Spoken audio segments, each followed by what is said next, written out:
Bueno, entonces el tema central es la ciudad, ambos han escrito sobre ciudad, la medicina, ambos son médicos en distintas especialidades, y sobre sus textos, ¿cierto? Los libros de ellos, están estrenando libros. Aquí está también presente la editorial que acaba de publicarles a ustedes de Alibro. Entonces el libro sobre historia clínica, que todavía no lo he terminado, pero me parece una gran investigación sobre desde Hipócrates hasta ahora, y con una terminación que tiene que ver con la literatura y que es un cuento, ¿cierto? Con la estructura de los cuentos, muy interesante tu libro. Y Gamberros S.A., que también lo acaba de publicar un Remington. Bueno, decir novedades de Emilio, eso sí, porque es que ahí me aparece como con dos más, ¿cierto? Que están casi que inéditas, ahí están para que ustedes las vean. Muy bien, la ciudad, voy a empezar por el asunto de la ciudad, no porque Medellín esté de cumpleaños y 30 y 50 años de la elección de la villa, sino porque estos dos médicos, de alguna manera o de muchas formas, sus enfoques literarios tienen que ver con barrios, con leyendas, con mitos urbanos. Y voy a referirme, por ejemplo, a un barrio que es... Hay escritores de barrio. A mí me interesa mucho cuando una ciudad tiene escritores que son capaces de formular toda una tesis y unas historias maravillosas sobre los barrios. Ahora estaba mencionando a Jaime León Castaño, y puedo leer a Manrique, o puedo leer a través de Jaime Espinel a Manrique. Por allá veo a Macías, y puedo leer con Macías el barrio La Milagrosa, por decir algo. Bueno, voy a empezar por la derecha, no se estila mucho por la derecha, sí. Bueno, con Emilio. ¿Y por qué Emilio? A ver, los relatos, muchos de ellos tienen que ver con Belén, aunque ya veo que tiene que ver con Miami, con muchas partes de Estados Unidos. Claro, hay unas partes de Miami, y fuera de, sí, claro, es un libro que apenas va a salir, entonces yo estoy más adelantadito en ese sentido. Belén, ¿qué es Belén para Emilio? Buenas tardes, gracias por venir, me siento pues muy honrado por la invitación, y el tema me gusta mucho, hablar de lo que nos gusta, que es la literatura. ¿Por qué Belén? Porque es que uno habla de lo que uno conoce, y lo que más he visto yo en mi vida es mi barrio, mi ciudad, y el ambiente donde me he desenvuelto en los últimos 40 años, que son los hospitales. Entonces yo hablo de esas tres cosas. Inicialmente en el microcosmos de mi barrio, después ubicado en el cosmos de la ciudad, que trato de conocer, trato de explorar a partir de la historia no contada, de la historia subterránea, del chisme, del rumor y de la medicina, que es un tema inagotable. Yo me puse a pensar esta semana que un periodista me preguntaba, que me dijo que yo tenía 3 novelas sobre la medicina. Me puse a mirar y son 7, porque las que tengo de un detective que se llama Joaquín Tornado indaga aspectos médicos que ocurren en los hospitales, fuera pues de lo que tengo relatado en esa trilogía perversa de la salud. Entonces, antes que escribir de medicina, empecé a escribir del barrio. La primera novela que yo hice por ahí en el 2004, Los Círculos Perpetuos, da cuenta de una relatoría de lo que pasaba en mi esquina, de lo que pasaba en mi cuadra, de lo que pasaba en la tienda donde tomábamos cerveza, de lo que pasaba con los marihuaneros de la esquina, de lo que pasaba con los muchachos que estábamos en una andanada de violencia absoluta que nos tenía prácticamente rodeados, que son los años 70-80, que fueron los que nos tocó crecer a nosotros y padecer, porque no fue fácil ser un muchacho en las calles en los años 70, 80 y 90, ¿cierto? Eso nos pasó. Entonces yo empecé a relatar a Belén y empecé a hablar del teatro que había a la vuelta de mi casa, que nos nutrió de todo ese imaginario, de las películas vistas en desorden, sin método, pero que nos llenó de la necesidad de contar, de la necesidad de que nos contaran historias y nosotros relatar historias. Entonces al ir escribiendo sobre el barrio, uno no se da cuenta, pero uno va estableciendo una identidad personal porque ya se sabe de alguna parte. Entonces yo me empecé a saber de Belén. Cuando cuando me empezaron a invitar en las universidades o en los colegios a leer las novelas y hablar de cosas, me invitaban como un escritor de Belén. ¿Por qué? Porque fui haciendo, sin darme cuenta, una identidad de lo que me había formado, de lo que me había estructurado. Entonces, ¿qué me estructuró a mí? La familia, el barrio y la carrera. Entonces, uno habla de esos temas. Entonces eso ha alimentado todo mi literatura, y el libro que usted hacía referencia ahora, Reinaldo, se llama Gamberros, es una historia de pícaros de Belén, de pequeños pícaros de Belén que tienen sus pequeñas historias. Pero entonces ahorita hablamos más de eso para que Carlos pueda hablar. Bueno, muy bien, para Carlos le tengo otra inquietud, ¿cierto? Yo ahora les enuncié que estaba leyendo el último libro, el nuevo libro, no el último, porque creo que viene más, el nuevo libro de Carlos Velázquez, Historia Clínica. A mí sí me interesa mucho porque lo que llevo es una investigación como rigurosa, muy documentada a nivel de muchas fuentes, que son fuentes muy autorizadas, tremendo texto pues, y que yo creo que no tiene antecedentes.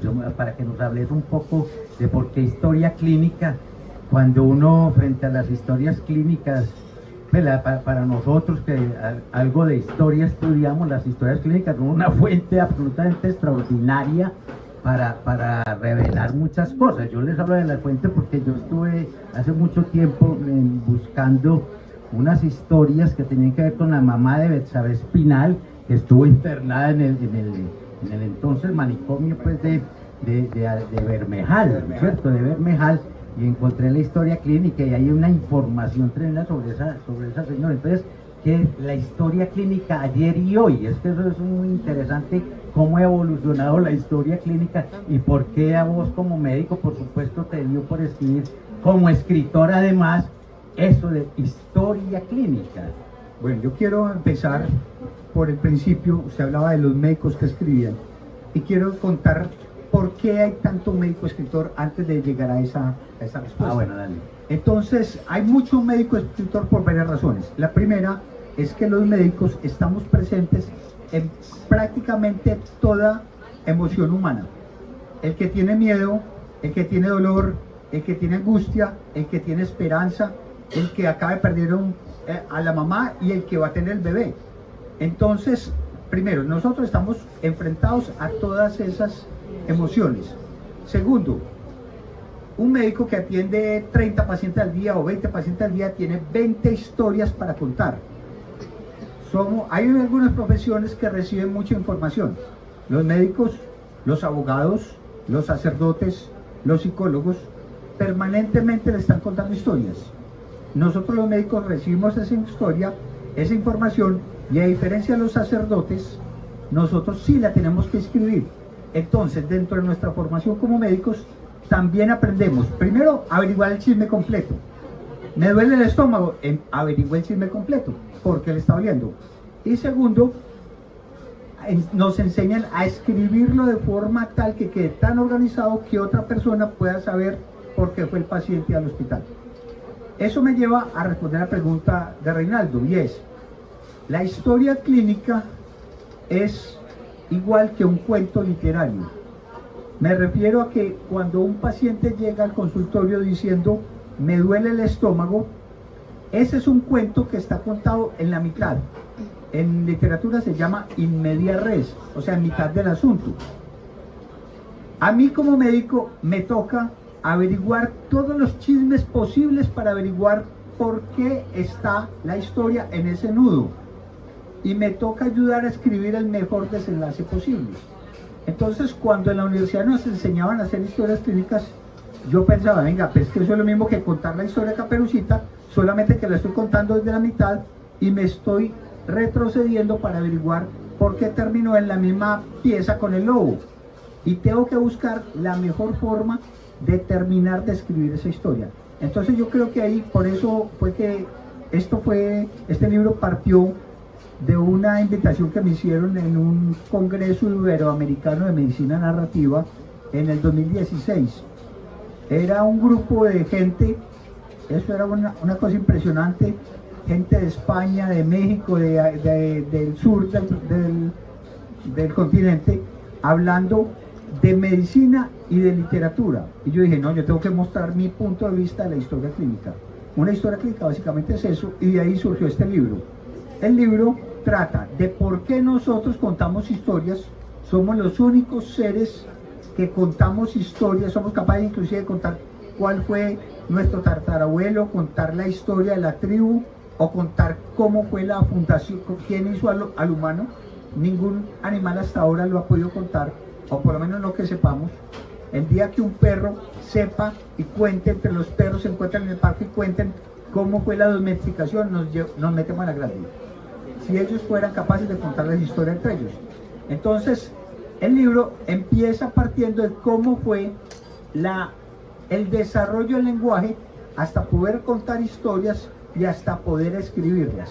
La segunda parte es un análisis, una recopilación, una investigación más bien, de cómo fueron las primeras veces que se contó acerca de la enfermedad, partiendo desde Gilgamesh, Hipócrates, y nos vamos hasta Avicenas, etcétera, hasta la historia clínica actual. Y la tercera es un análisis académico y literario de lo que es una historia clínica. Me extendí mucho, pero no me pueden entregar el micrófono porque aquí me quedo. Y había otro aspecto que ibas a comentar, Carlos, de los médicos que estábamos mencionando al principio. Sí, el punto es que los médicos precisamente tenemos esa posibilidad. Y no solamente escribimos de medicina, sino que tradicionalmente los médicos tenían una formación humanística. Entonces usted ve a Andrés Posada hablando sobre el ferrocarril de Antioquia. Y uno dice, ¿qué hace un médico sin ser ingeniero hablando sobre el ferrocarril de Antioquia? ¿O qué hace hablando de geografía?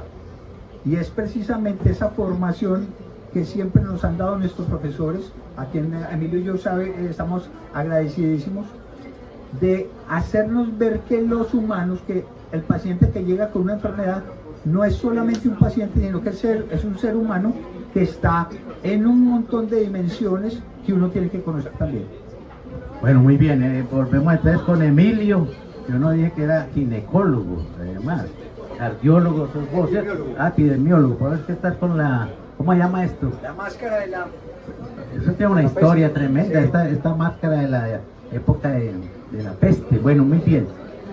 Hay una historia que contó Emilio que a mí me llamó mucho la atención en su momento, y es una historia que ya no ocurre en Belén, sino por el barrio Buenos Aires, por la calle Ayacucho, y ahí les voy dando pistas, y está en un lugar que además hoy es un lugar patrimonial, porque ahí hay un castillo, el castillo de los Boteros, famoso pues porque además de histórico tiene muchas leyendas sobre los masones y el espiritismo. Y ahí después hay una clínica. Entonces Emilio hizo una novela, ¿cierto? Me pareció que era una novela. Nos robaron la clínica. A mí me gustaría que un médico como él hable un poco de lo que puede hablar sobre ese texto, que nos robaron la clínica y que tiene que ver mucho con la salud, los negocios, etcétera. Lo que pasa es que yo me di cuenta que la gente en la calle tiene una elaboración muy mitificada, muy blanqueada, muy aséptica de lo que es la medicina.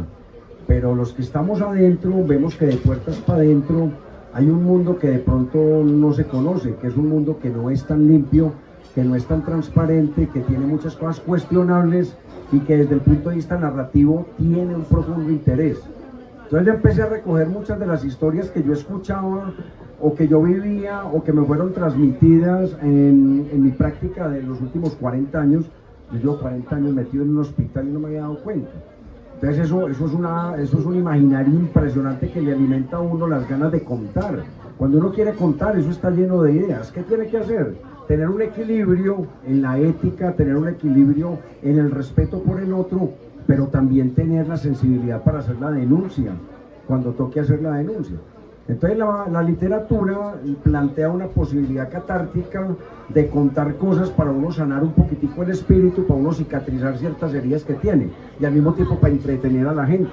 Entonces yo empecé a recopilar historias en una cosa que después se me volvió la trilogía perversa de la salud. Hay uno que llama El pabellón de la mandrágora, que es una novela que se ganó pues el premio del municipio, pero saqué otra que se llamaba Y nos robaron la clínica.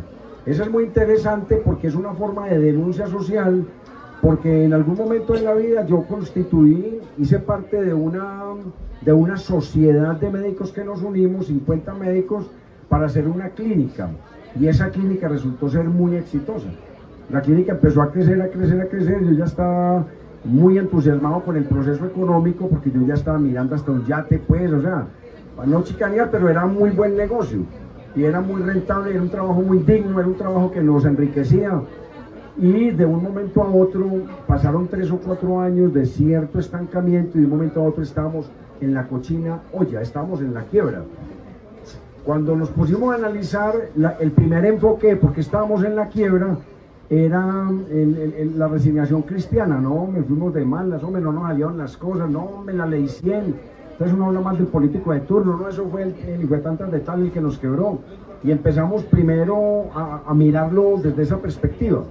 Pero después, cuando empezamos a hacer cuentas, cuando empezamos a mirar en los entresijos, cuando empezamos a levantar los tapetes, empezamos a descubrir que había mucha cosa sucia debajo de eso.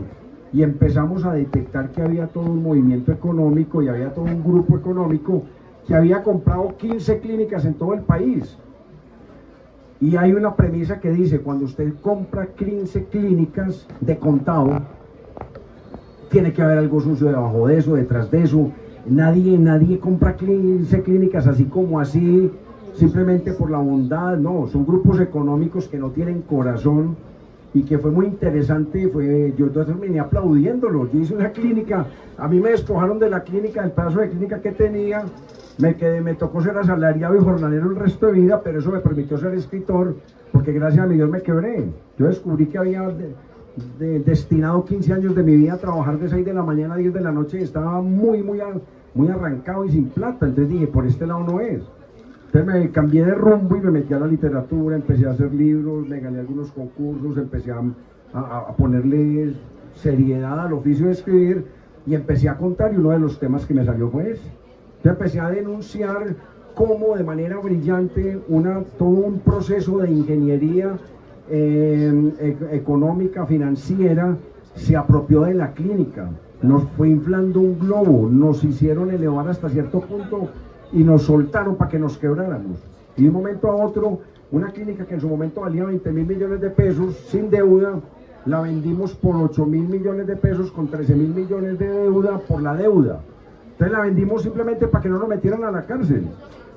Eso fue una belleza, eso fue una elaboración impresionante de unas inteligencias superiores que se apoderaron y nos fueron dejando en la calle. Entonces ese grupo hoy tiene 15 clínicas y nosotros estamos jornaleando hasta que nos muramos de viejitos. Pero permitió la posibilidad de contar eso en una novela que se ha leído bastante, que ha cuestionado ciertas cosas de poderes que no entendemos, que los ciudadanos que montamos el metro y que cogemos buses no entendemos, porque hay gente más inteligente y más rica que nosotros afuera, pensando cómo nos dejan en la calle. Y eso los cuento yo en esa novela. Y en las otras dos también denuncio otros aspectos distintos, el aspecto médico-legal, que también tiene mucha tela para cortar. Bueno, muy bien. Vamos con Carlos. A Carlos yo lo conocí, creo que en la clínica de Occidente, Medellín de Occidente. Allá nos hemos visto varias veces, ¿Cierto? pero nos conocimos en el programa de Radio Sur. Bueno, antes de eso estuvieron los dos médicos, se ven que tienen una facilidad de palabra, entonces los invité al programa, pero eso hace años, al programa de Radio Bolivariana, a hablar de literatura, y precisamente yo quería me parece que Carlos es un gran cuentista, me parece los cuentos que he leído, decir eso en una ciudad de cuentistas, además de extraordinarios cuentistas, creo que te estoy haciendo un elogio muy merecido que has hecho en tus cuentos, un dominio pues de la narración, de los temas, de los personajes. Veo que también la familia y tus ancestros están metidos en tus textos, como una lucha, me parece, contra el olvido, y eso es muy bello, ¿cierto? Eso es muy bello en una ciudad como Medellín, en la que casi no tenemos ni memoria de tantas cosas que deberían recordarse por lo menos. A ver, ¿cómo llegaste al cuento? ¿Cómo fue? Yo sé que estuviste en talleres, que sos un gran lector, pero ¿cómo encuentra uno en la voz propia, el estilo, para hablar un poco de literatura, que es uno de los temas precisamente que vamos a abordar hoy en esta charla?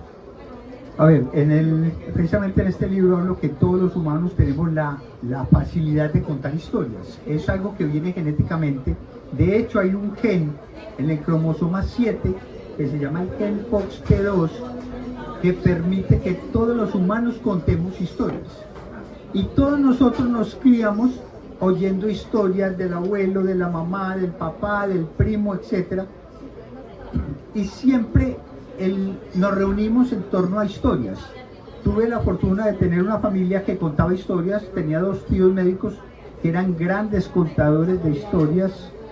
Me crié en el barrio San Benito y allá prácticamente nos sentábamos en la esquina, ahí donde las hermanas, las siervitas, le decíamos nosotros, las siervas del Santísimo, a contar historias cuando ya todos estábamos cansados, y eso yo creo que va calando en nosotros.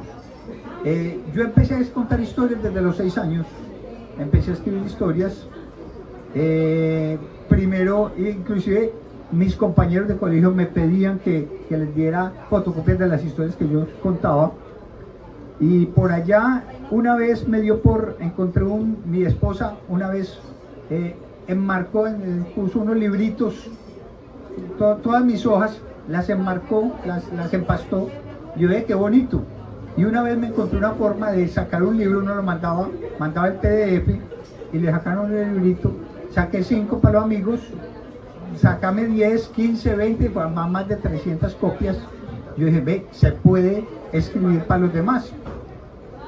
Tuve la fortuna de caer en manos del profesor Luis Fernando Macías y de Memo Ángel, y ellos me enseñaron que yo no sabía escribir.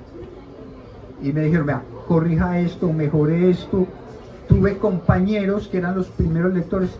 Lo peor que uno puede hacer cuando escribe una historia es mostrársela a la mamá. La mamá le va a dar a uno el Nobel. Los amigos le dicen, muy bueno. Y a uno le dice, ve, ¿cómo te pareció, cómo terminó el personaje? No lo leyeron, pero le dicen a uno que muy bueno. Los talleres literarios permiten eso, tener primeros lectores. Entonces yo le agradezco al profesor Luis Fernando, que está aquí, Luis Fernando Macías, que me enseñó ciertas normas para escritura, me enseñó a tenerme confianza, y de ahí viene la historia de contar cuentos. Me gusta mucho contar cuentos porque yo creo que todos los humanos somos contadores de cuentos. Cuando uno llega a la casa y le preguntan cómo te fue, usted quiere contar todo lo que le pasó. Y eso es lo que uno aprende, y escribir tiene una ventaja. Y todo el mundo dice que ser escritor es muy difícil. No, ser escritor es muy fácil. Básicamente, escriba lo que está escribiendo, perfecciónelo para que quede bien contado. Yo siempre les digo, yo dirijo 3 talleres de literatura, siempre le digo a la gente, venga, cuando usted pelea con alguien, usted pelea y después se arrepiente. Le debí haber dicho esto, debí haber respondido esto. La escritura le permite a uno la posibilidad de corregir lo que uno tiene que decir hasta que quede perfecto y no tenga malas interpretaciones. Entonces escribir es muy fácil. Básicamente, lo que yo estoy diciendo me quedaría mejor expresado si lo tuviera escrito, porque me da el chance de volver a corregirlo y poner las palabras precisas en el punto preciso donde quiero que le den el efecto. Bueno, no, pero voy a seguir con... Es que él mencionó lo del barrio San Benito, ¿no? Entonces no lo voy a querer dejar ir a San Benito, porque San Benito en nuestra historia de Medellín es tal vez el barrio más viejo que hubo pues aquí y que ya prácticamente no existe, y que en la literatura yo recuerdo, a ver, Juan José García Posada tiene un texto de crónicas muy lindo sobre San Benito, el Medellín que perdimos, creo que se llama. Ahí está mi abuelo, menciona eso. Entonces era un barrio muy especial, yo diría como un barrio de clase media, ¿cierto? De clase media, un barrio histórico, un barrio con una calle, con la calle Real o la calle Boyacá, etcétera, con la presencia de los franciscanos. Y ¿qué hay de San Benito? A ver, para vos que fuiste un niño de San Benito, un joven de San Benito, ¿cómo ves ese San Benito hoy? ¿Qué pasa? Porque es que es triste ver en lo que quedó ese sector céntrico también de Medellín. A ver, yo tengo que admitir que yo soy un monstruo tipo Frankenstein, porque me crié en los años 70 en San Benito, pero con una familia que era muy antigua. Mi abuelo había nacido en 1880, entonces, y mis tíos todos nacieron en la década del 20. Entonces me tocó conocer San Benito cuando decían, esta es la calle 51, y ellos hablaban de Boyacá. Y me tocó conocer las historias, o sea, yo sabía dónde estaba el pantano de fulanito, la casa de fulanito, cuando ya esto estaba construido. Me tocó conocer la transformación con la plaza de mercado, la minorista. Me tocó todo ese cambio y yo veía con tristeza cómo se estaba perdiendo la comunidad. Tengo una prima, murió hace unos 3-4 años, y ella fue de las últimas, tal vez de las últimas habitantes del barrio, y ella se negaba a irse del barrio a pesar de que era la única casa que era habitable, el resto eran ya negocios. Entonces fue muy duro. La casa de mi abuelo tenía, y ustedes no me lo van a creer, en 1970 tenía vacas, tenía toros, tenía cerdos, vendíamos huevos de gallinas, tenía un galpón con más de 150 gallinas. Cuando las vacas se salían por la puerta falsa que quedaba ahí a la plazuela de Sea, a veces me tocaba ir a recoger las vacas al Parque del Río en 1970. Y nadie le quería a uno eso. Fue el último barrio, fue un barrio que se trató de sobrevivir, pero ya no fue posible. Sí, no, ya es un barrio muerto, digamos, ya no existe como barrio, pero ahí es donde la literatura, insisto, y otras disciplinas, pero la literatura es fundamental para recobrar la memoria, para volver a vivir un poco de cosas que las nuevas generaciones no alcanzaron a ver ni a sentir, y por eso es importante eso, que se escriba, en este caso, pues, Carlos, sobre un barrio tan diciente y claro, emblemático, icónico de Medellín. Es que es bastante interesante ese barrio. Bueno, muchas gracias. Volvamos con Emilio. A ver, Emilio, el ginecólogo, pero para mí el escritor. Medellín es una ciudad donde, a ver, hay un poco de historias de Medellín, para no irnos muy lejos, desde los años 60 para acá.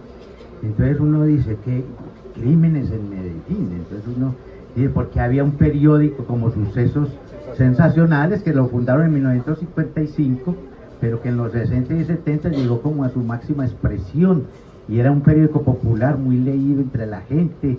Y recuerdo que cuando el crimen del edificio Fabricato, el crimen de Anagudelo, que llaman el crimen de Posadita, bueno, eso en el 68 eso conmovió la ciudad, pero también había como un inspector que era famoso, Absalón Vargas, ¿cierto? Absalón Vargas, un inspector como popular, todo el mundo sabía de las aventuras o de lo mala clase o buena clase que era ese señor, que para mí era como una figura muy periodística. Siempre todos estos reporteros, no solo de Sucesos, sino de otros periódicos y de Clarín, etcétera, lo entrevistaban.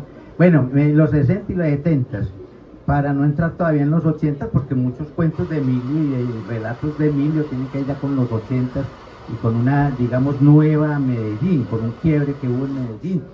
Pero ¿por qué inventar un detective? Es que eso es muy tremendo, porque hay novelas policíacas, hay grandes detectives.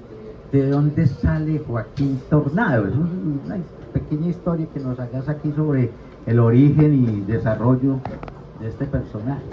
Porque yo empecé a través de las influencias que había tenido con el cine, sobre todo con el cine B, el cine de género, el cine de crímenes, en las lecturas populares y la tradición oral. Yo descubrí que los buenos son muy poco atractivos, pero los malos son muy atractivos desde el punto de vista narrativo. Yo alguna vez traté de hacer la novela sobre mi mamá y después de media página ya no tenía nada más que contar. Estaba llena de bondad y eso está muy aburridor. Entonces, pero cuando uno coge las historias de los malos, de aquellas personas que cruzan la línea, de aquellas personas que van en contravía de la moral pública, de la moral social, de la moral judeocristiana, las historias son muy interesantes y se salen de todo cauce. Yo empecé a escribir muchas historias motivadas por la maldad. De hecho, ahí veo libros míos y son llenos de maldad. Uno que llama Gamberros, que es la historia de los pequeños pícaros de Belén.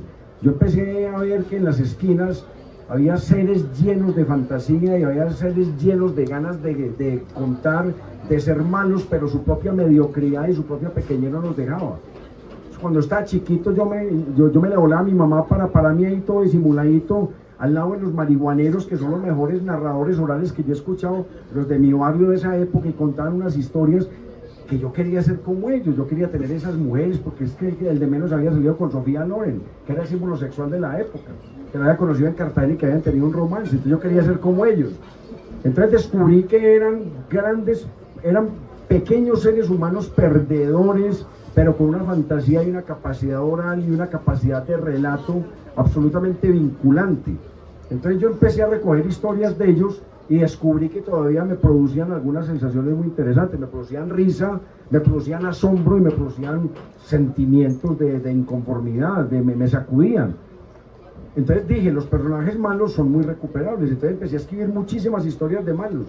Yo cuando me quebré en la famosa clínica que les contaba ahorita, y voluntariamente me rebelé contra el trabajo porque descubrí que el trabajo es malo para la salud, entonces empecé a dedicar mucho de mi tiempo, mucho de todo lo que tenía acumulado en mi disco duro para contar historias, y empecé a recoger historias, y vi que muchas tenían un pequeño pillo de barrio, o muchas tenían un pequeño protagonista del día a día, pero había unas que constituían una unidad narrativa muy sólida, con un crimen grande, el robo de una obra de arte. Yo supe la historia de primera mano del robo de un obregón que hubo aquí en Medellín, y esa historia me enloqueció. Tuve la historia de un futbolista de élite que en un atraco, cuando le quitaron un Rolex de 100 millones y le quitaron un Ferragamo de 10 millones, después de todo, el pillo que estaba en la parte de atrás vino y sin decir palabra le metió un balazo en la rodilla derecha, después de que lo habían atracado, después de que ya todo estaba listo. Entonces vi que ahí, mucho más allá que un robo, había toda una historia de venganza. Y empecé a desarrollar esa historia, empecé a notar que una vez una abogada que la tenía montada a todos los médicos de Medellín porque su hobby era acabar con la gente buena, de un día para otro apareció suicidada, tirada de un 8º piso, y conteniendo la profunda alegría que me provocó el caso, empecé a indagar y descubrí que había todo un mundo subterráneo sobre las demandas médico-legales impresionante. Entonces las pequeñas historias fueron dando lugar a pequeños cuentos que están condensados en Gamberros, que Gamberros, como usted sabe, se ganó el premio del municipio y ya va en la segunda edición, la primera con Hilo de Plata y la segunda con la Remington, que le dieron una nueva vida a la obra. Pero hay unas historias más grandes, más consolidadas, que tenían una estructuración de la maldad mucho mejor concebida, y cada que hay un caso de indagación, uno se tiene que preguntar quién es el que está indagando. Porque cada que hay una novela negra, una novela de crimen, una novela policíaca, alguien tiene que liderar el proceso de indagación. El convencional ha sido el detective, o ha sido el investigador privado, o ha sido el policía. Entonces yo no quería hacer el mismo cliché norteamericano de aquel detective implacable que lo perseguían las mujeres, pues un James Bond. No quería hacer eso, entonces ubiqué un detective local, ubicado en Medellín, criollito como nosotros y lleno de pecados, y lleno de doble vida, y lleno de una cantidad de cosas que podía explorar, y empecé a explorar en un personaje que se me fue volviendo fuerte, y empecé a notar que muchas de las historias, también motivado por el profesor Macías, que él fue el que me hizo encontrar la figura del detective, porque me dijo, ponga todas esas investigaciones en cabeza de alguien y dele continuidad porque usted tiene muchas historias.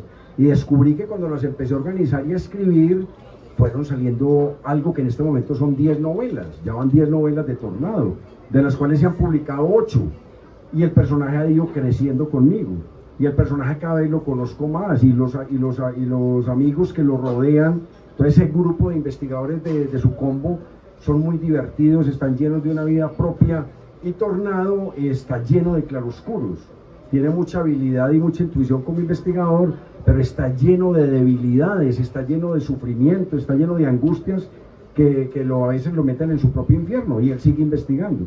Entonces eso me permitió, Tornado ha sido una disculpa muy buena para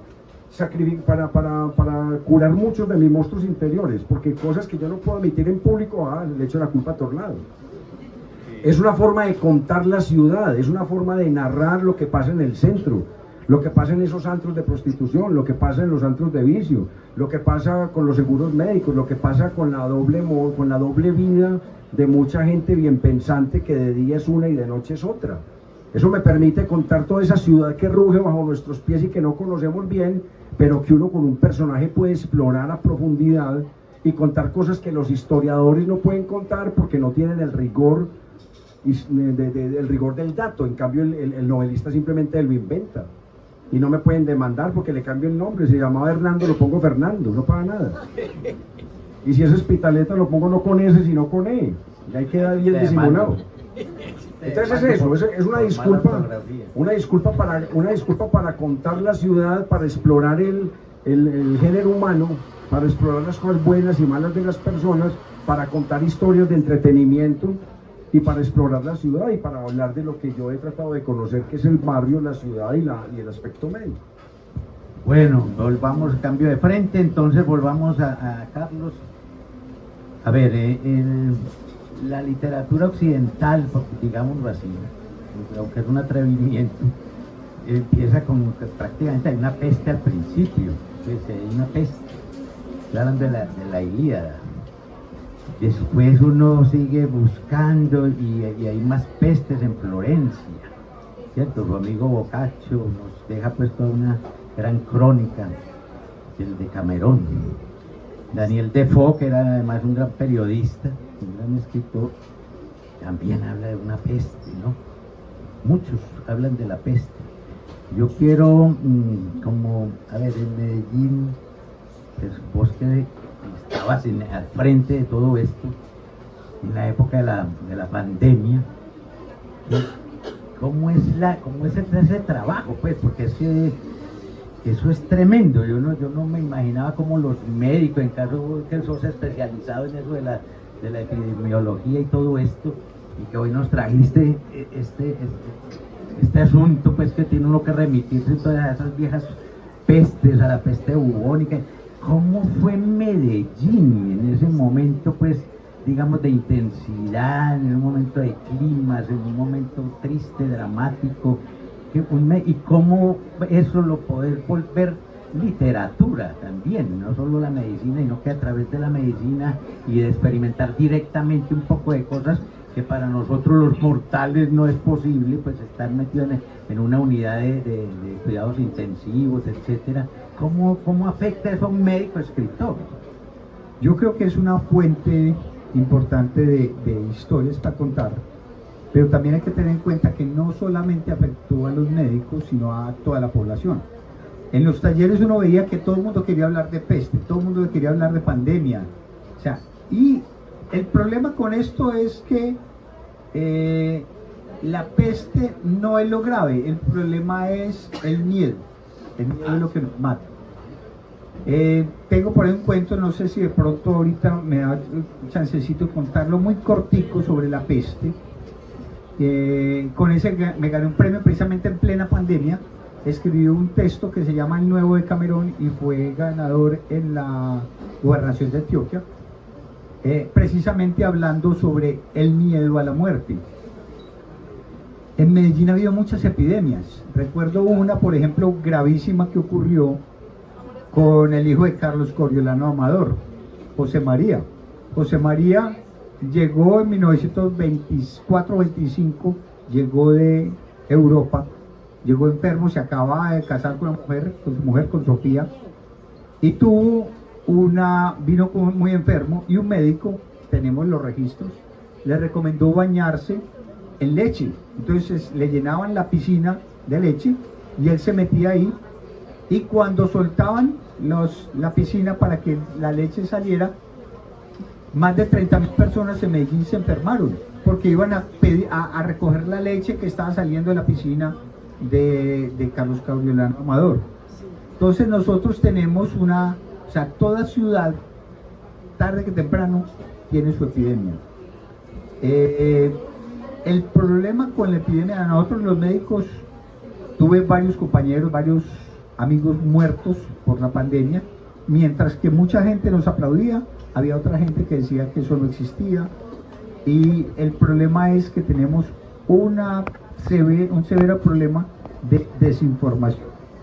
El internet, las redes sociales hicieron una cosa muy buena, fue que democratizaron el conocimiento, pero también democratizaron la estupidez. Entonces, anteriormente, para usted poder anunciar que había una epidemia o que X o Y tratamiento era bueno, usted tenía que tener acceso a un medio de comunicación y solamente llegaba a través de unos filtros. El problema del internet es que le da voz a cualquiera. Yo hice un experimento y escribí que el trifosfato de indoxina era muy bueno para curar enfermedades y se lo mandé a unos amigos y eso a regarse. Y tenía un link que decía que si está interesado en el medicamento, entra a esta página, y cuando entraron a la página, ahí decía, esto es un experimento social, este medicamento no existe, pero yo le puse que había sido inventado, que así había sido descubierto en la Universidad X, y me inventé el nombre de la universidad, y la gente lo empezó a replicar. La gente cuando entraba, los que de verdad querían saber un poco más del producto, ingresaban, y fueron muy poquitos los que ingresaron a ver si el producto era real o no. Pues es posible que de pronto lo recomienden algún día, eso cura el SIDA, cura el cáncer, cura de todo, pero el problema es que somos muy dados por nuestro gen que tenemos de contar historias a recontar lo que nos cuentan. Entonces nos dicen, fulanito de tal está en embarazo y todo el mundo se entera, y a lo mejor no está en embarazo. En la pandemia tuvimos varias pérdidas. Yo le cargo una admiración grande a todos los colegas. Yo no estuve, mi jefe no me dejó estar en la primera línea, me ofrecí y me dijo no, por edad y por el cargo que tiene no puede estar en la primera línea. Yo estaba capacitando a los médicos de cómo atender, cómo hacer una intubación con seguridad, etcétera, pero no me dejaron estar en la primera línea, pero me tocó ir diariamente a la clínica, estar pendiente de lo que pasara. En ese momento yo tenía un cargo administrativo, pero admiro tremendamente a los que estuvieron ahí al frente. Creo que se cometieron errores. Al principio hubo mucha desinformación y solamente con el tiempo pudimos decantar cosas. A veces se recomendaban tratamientos, ya se sabe que muchos de esos tratamientos que todo el mundo tomó no servían, pero también hay mucho temor todavía, hay muchas teorías conspiracionistas y las conspiraciones nos encantan.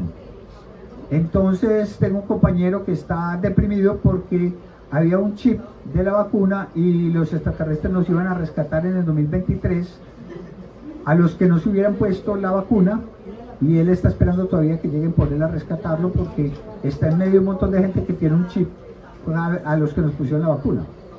Entonces son una fuente inagotable de historias. Ahí tengo un montón de textos escritos sobre eso.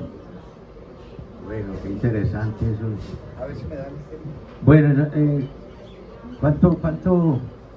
No sé si ya le damos el paso al público, porque tenemos, si tienen protestas o cosas parecidas, pues, o seguimos con los dos médicos y escritores.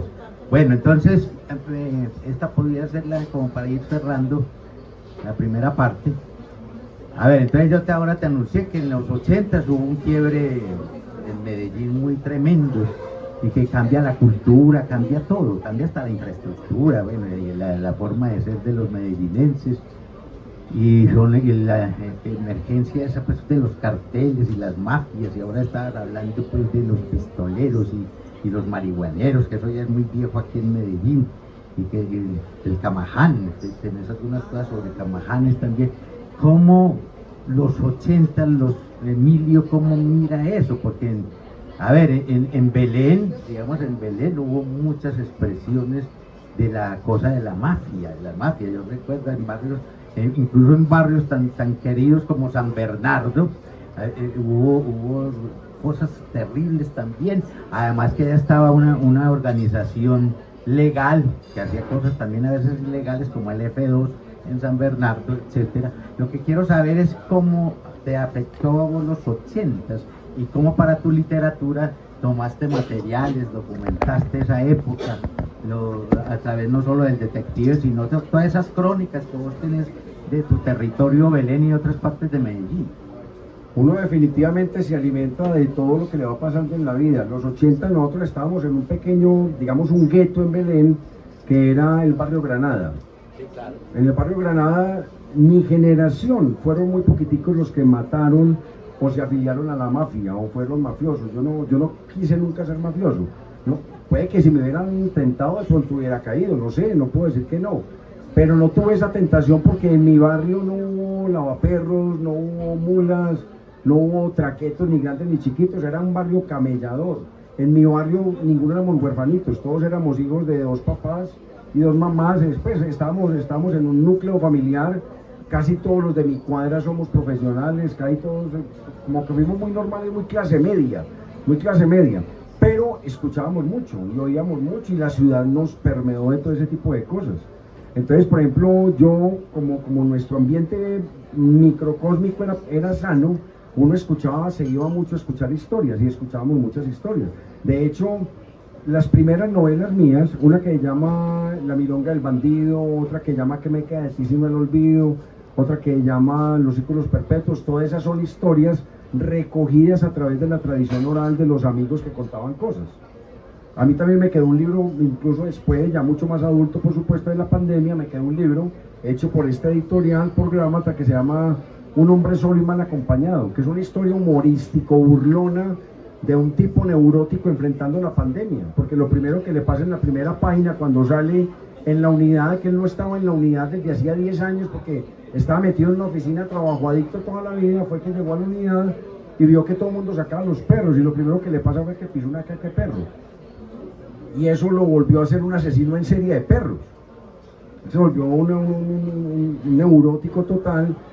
Y eso nos pasó un poquitico a los que no nos manteníamos en la casa, porque uno todo el día trabaja y ya volvía a la casa, ahora nos tocó quedarnos en la casa, y uno salía a sacar al perrito de la casa de uno y veía a un señor hablando con 2 novias distintas, fuera pues de la esposa que tenía arriba. Entonces era muy charro porque en el 4.º piso peleaba con la una, en el 5.º piso trataba de arreglar con la otra. Entonces empezamos a escuchar historias y yo sacaba al perrito y vi un viejito como de 85 o 90 años trabándose. Era muy charro, un viejito baretero. Y cuando me senté a hablar con el viejito baretero, eso era una caja de música, porque estaba completamente loco. Entonces tenía el remedio para el SIDA, era un delirante. Entonces me encantó empezar a recoger historias, pero que no fueran las típicas de pandemia, que no fueran las del miedo, que no fueran las de las soluciones mágicas, sino que fueran las del humor, que fueran las de la burla respetuosa, pero una forma de burlarnos de nuestro propio encierro. Y me pasó parecido a Carlos, nosotros estamos muy viejos, hermano. Entonces yo iba al hospital y como yo soy funcionario público, yo iba todos los días al hospital y que a salvar vidas y no me dejaban, que porque ya estaba muy viejo, de pronto me mataba ese bicho. Entonces me encerraban en un consultorio a hacer nada, no me dejaban trabajar. Cuando estaban demasiado saturados me tenía que ir a operar. Y una vez fui a operar y me desmayé. No, porque me pusieron como 3 caretas, creo que hasta una careta de esas me pusieron. Y cuando estaba sacando el niño me estaba dando un poquitico de brega porque era una podálica difícil. Tratando de sacar el niño me agité mucho y no tenía aporte de oxígeno. Y yo estoy muy pesado y me tocó la auxiliar más flaca de todo el hospital y casi la mato.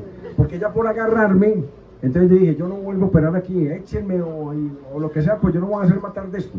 Pero aproveché para escribir un libro y ese libro tiene como 7 historias y tiene 6 premios. Se ganó 6 premios de cuento. Con FENALCO, pues locales todos, y después lo mandamos al municipio de Envigado y se ganó el premio de novela. Eso lo publicó Wilson aquí con la editorial y se llama Un hombre solo y mal acompañado, y es un libro que nos ha divertido mucho porque es una forma distinta, jocosa pero respetuosa de mirar la pandemia. Entonces todo en la vida nos ha alimentado, o sea, el hospital lo alimenta a uno para las historias, la pandemia lo alimenta a uno, los pillos de esquina o los marihuaneros de esquina lo alimentan a uno, los matrimonios fallidos o las infidelidades lo alimentan a uno. Y los que estamos interesados en escribir mantenemos los oídos abiertos y todos los sentidos dispuestos a capturar historias, a hacer una ficcionalización de todo eso para no contar la misma realidad, porque la realidad en sí misma es muy aburridora, hay que ficcionalizarla y hay que hacer que sean textos entretenidos. ¿Y de dónde nos alimentamos? De lo que pasa por fuera. Bueno, muy bien, Emilio, vamos con Carlos. ¿Vas a leer algo sobre la peste negra? Esto es de un libro que publiqué con la editorial Libros para Pensar, que llama Cuentos cortos como la vida misma. y quiero leer un texto muy cortico que se llama La peste negra. La peste había llegado por el mar y entró al país para quedarse. Las ciudades caían por docenas. Nobles y campesinos morían por igual. La gente en las ciudades veía cómo la muerte se llevaba a sus familiares y luego regresaba por ellas. Algunas ciudades levantaron empalizadas y construyeron murallas para evitar que la muerte entrara a sus casas. Entonces el rey y sus cortesanos se aprovisionaron de víveres y decidieron cerrar el acceso al castillo. Con grandes vigas y largos clavos aseguraron todas las puertas.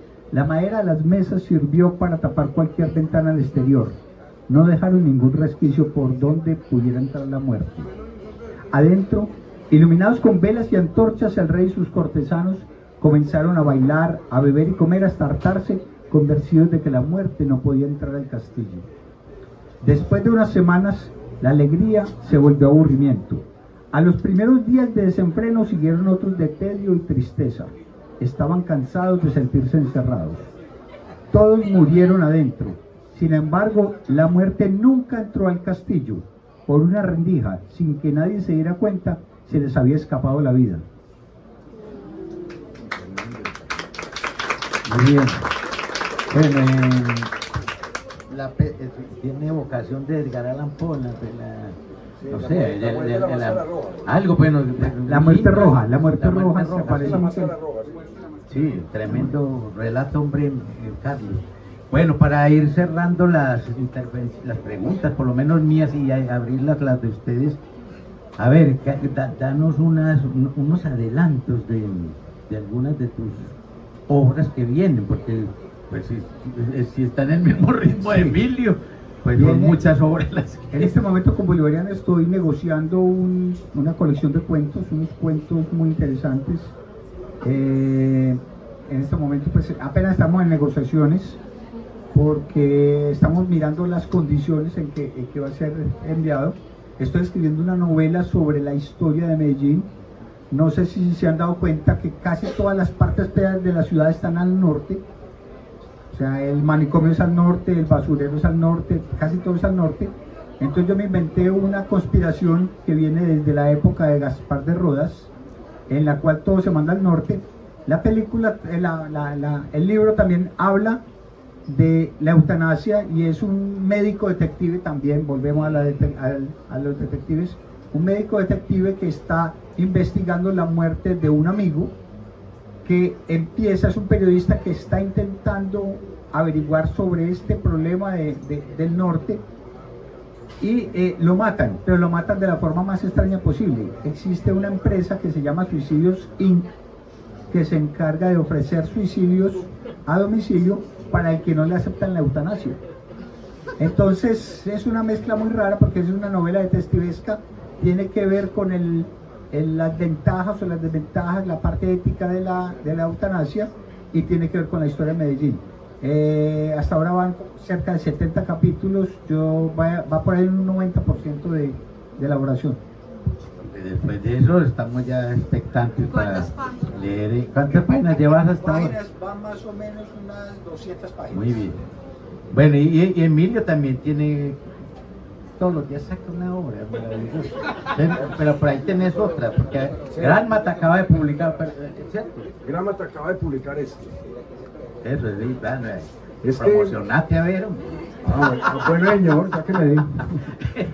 No, que me quisiera mostrarles este libro que publica Gramata, que se llama Placeres Culposos, que traté de recopilar una cantidad de historias que no eran bien pensantes, que son historias políticamente incorrectas.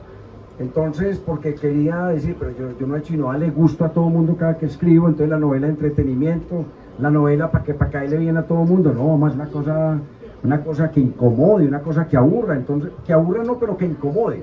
Entonces hice una colección de cuentos políticamente incorrectos que se llama Placeres Culposos, y aquí di rienda suelta a ese monstruo que tengo adentro. Entonces, por ejemplo, tengo la historia donde un escritor insatisfecho secuestra a su editor y se dedica a torturarlo todo el resto del cuento. No, pero no. Ese se llama Wilson, pero no con doble U, sino con U, es distinto. Es distinta, se llama Wilson. Wilson. Tengo otro de un muchachito que tiene síndrome de Down y que tiene poderes extrasensoriales. De tanto matoleo y de tanto sufrimiento se vuelve un asesino en serie. Que no es bien pensante hablar de un niño con síndrome de Down y que sea un asesino en serie. Yo me quería sacar el clavo con una novela de pistoleros, de Salvaje Oeste, y me dedico a dar plomo a 3 manos ahí en el libro, pero de manera humorística. Entonces me saqué el clavo escribiendo una novela de pistoleros. Y tengo también una novela, esa es muy seria, una novela corta de pleno centro de Medellín, de Prado Centro, que le gusta tanto a usted. Está protagonizada por un grupo de limpieza social y de exterminio social que estaba afincado allá.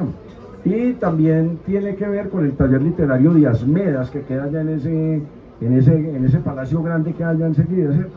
Entonces este es un libro muy interesante en el cual tengo mucha fe, porque creo que trato de mostrar mi oficio de escritor con historias distintas que no necesariamente le tienen que dar gusto a todo el mundo. Son historias, el editor me apoyó mucho porque me dijo que personalmente le gustaban este tipo de historias para sacudir un poquitico el conformismo. Hay que mostrar otra forma de hacer literatura, entonces hago esta propuesta. Y esta es una novela que me acaban de publicar en España, pero todavía no la puedo ofrecer porque no han venido aquí, porque le están mandando muy cara. Están mandando casi a 100.000 pesos este libro, entonces no lo puedo ofrecer. Hay que negociar, no, necesariamente hay que negociar. Esta es una novela que quedó de finalista en un premio en España y es muy interesante porque es mi primera novela gay. Es una novela... No he salido del closet. Le voy a contar nuestra historia, tranquilo. ¿La investigación cómo la hizo? No, es muy interesante. Es muy interesante porque fui recopilando una serie de historias de personas que tuvieron dificultad para asumir su propia identidad sexual, muy cercanas y sufrían demasiado y tenían mucho inconveniente con su familia, con su trabajo y con todo, e hicieron cosas que se salieron de lo común para expresar su sexualidad. Entonces lo primero que encontré fue la historia de una familiar mía que era heredera de una gran fortuna, que en la familia tenía una casona en el poblado y ella se fue a Europa a estudiar. Como muchas de las estudiantes que se fueron para Europa a hacer posgrados, quedó en embarazo y tuvo su niño allá y no quiso saber nada más de Medellín, pero cuando se le murieron los papás y los tíos le dijeron que ya no se podían poner al frente de eso, a ella le tocó venirse para Medellín a manejar las propiedades, pero cuando llegó a Medellín descubrió que eso estaba vuelto nada.